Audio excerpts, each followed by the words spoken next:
മുൽഹിദീങ്ങളായ നിരീശ്വരവാദികളായ ആളുകൾ മനുഷ്യന്മാരുടെ ചരിത്രത്തിൽ അവരൊരു നാട്ടിലും ധാരാളമായി ഉണ്ടായിട്ടില്ല. ചരിത്ര ഗ്രന്ഥങ്ങൾ എടുത്തു നോക്കിയാൽ കാണാം ഏതെങ്കിലും ഒരുത്തൻ അല്ലെങ്കിൽ അവന്റെ ഒപ്പം ഒരുത്തനും കൂടി ഉണ്ടാവും. ഈ രണ്ടെണ്ണം ഇങ്ങനെ ഭൂമിയിലൂടെ അവിടെ കൂടെ ഒരാളും അടുപ്പിക്കാതെ അങ്ങനെ നടക്കുന്നുണ്ടാവും.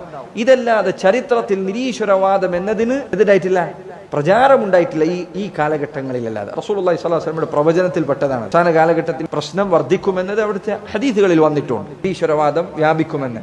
നിരീശ്വരവാദം വ്യാപിച്ചതിന് അവാർഡ് വരെ ആയിപ്പോ. ഏറ്റവും നല്ല നിരീശ്വരവാദിക്ക് അവാർഡ്. എന്തിനാ അവാർഡ്? അള്ളാഹു ഇല്ലെങ്കിൽ പിന്നെ എന്തിനാ അവാർഡ്? എന്താ നീ ചെയ്തൽ നന്മ, എന്താ നീ ചെയ്തൽ തിന്മ, ഉണ്ട് എന്ന് പറഞ്ഞാലും ഇല്ല എന്ന് പറഞ്ഞാൽ എന്താ കാര്യം?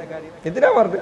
നമ്മളെ നാട്ടിലെ കേരളത്തിലെ ആൾക്ക് അവാർഡ് കൊടുത്തിട്ടുണ്ട്. ആ കൊടുത്ത ആളുടെ പുസ്തകം നിരീശ്വരവാദികൾ തന്നെ ഇപ്പൊ തൊടാറില്ല. അപ്പൊ അള്ളാഹു ഇല്ല എന്ന് പറയുന്നത് കാലഘട്ടത്തിലും ജനങ്ങൾ ഒരു വിശ്വാസം സ്വീകരിച്ചിട്ടില്ല. സർവ്വ മനുഷ്യരും ലോകത്തിനൊരു സ്രഷ്ടാവുണ്ട് എന്നത് എല്ലാവരും അംഗീകരിച്ച കാര്യമാണ്. ശുദ്ധ ഖുർആനിൽ സമാനമായ ആയത്തുകൾ സൂറത്തുൽ അൻകബൂത്തിലും അതല്ലാത്ത അധ്യായങ്ങളിലുമെല്ലാം കാണാൻ സാധിക്കും.